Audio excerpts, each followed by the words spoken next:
Stormzy.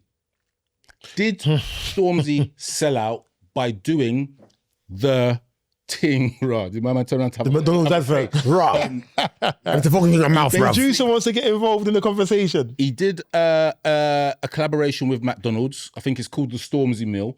And McDonald's have been known to be supporters of Israel. Stormzy was a big supporter of Palestine. Before the deal was announced or before the information came out on social media, he deleted all of those posts which says free Palestine, I support Palestine and all that kind of stuff. I didn't know that. I'm telling you. So now I did hear that. Stormzy sell out? Sounds like he definitely did, but I don't know the full story because I haven't followed none of it. I haven't followed none of it.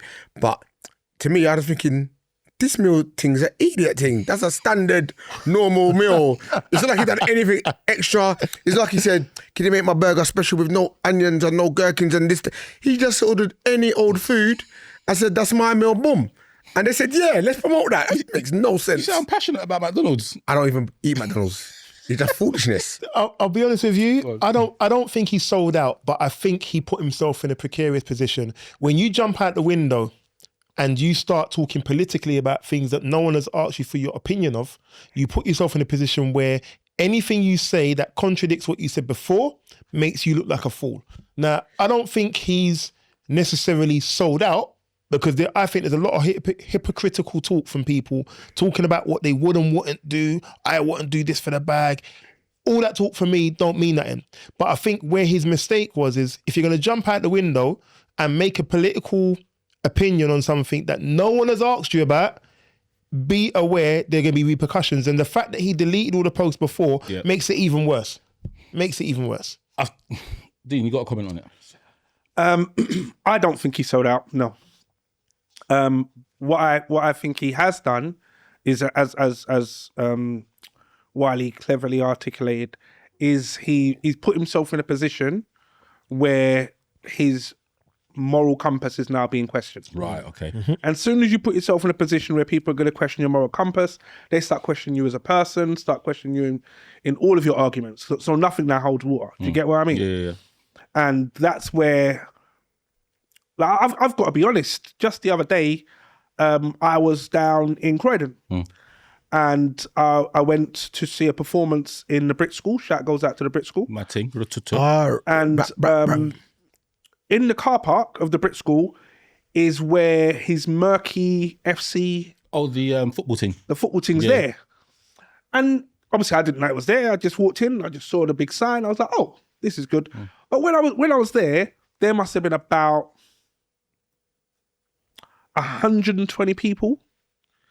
I would say there or thereabouts. So there were teams playing, there were teams waiting to play, there were people just getting food, there were people just standing around talking. And I was thinking, this was wasteland. And he's done something with it. And he's done something with his position to bring something to his local community in Croydon. His philanthropy is brilliant. So when I look at things like that, at the end of the day, you might think I'm this, that, and the other today, tomorrow, but I'm still doing the stuff that I'm doing that I've done. If I know what I'm doing for the greater good, I couldn't care less what anyone thinks about me.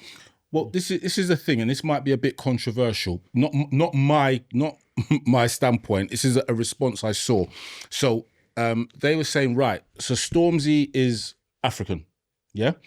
Yeah. He has said his thing about, so he's done that thing with McDonald's and supported Palestine from before, but they said, when Africa or when slavery was happening, did anyone in those regions say anything in regards to slavery? No, this is not my comment. It's not the words of the MT podcast. I'm just putting it out there. What would be your thoughts on that?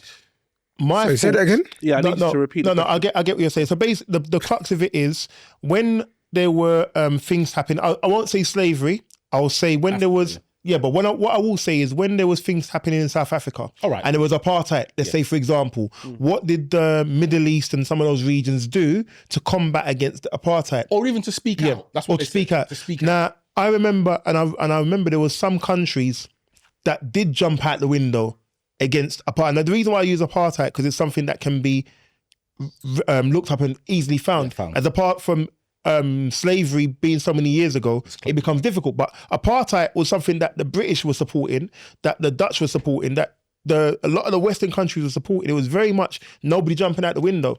But some of these countries in the Middle East and in other areas were. So I look at it, I don't think it's necessarily about what were they doing, what were you doing for me in Africa? It's about if you see injustice and you speak up against injustice, I'm all for it. So in this circumstance, I don't think it's about what did they do when these countries were under attack or things were happening there. Did they jump out the window and speak against injustice in general? If you're speaking against it, I'm in support of you. Right. Some of these countries have done that.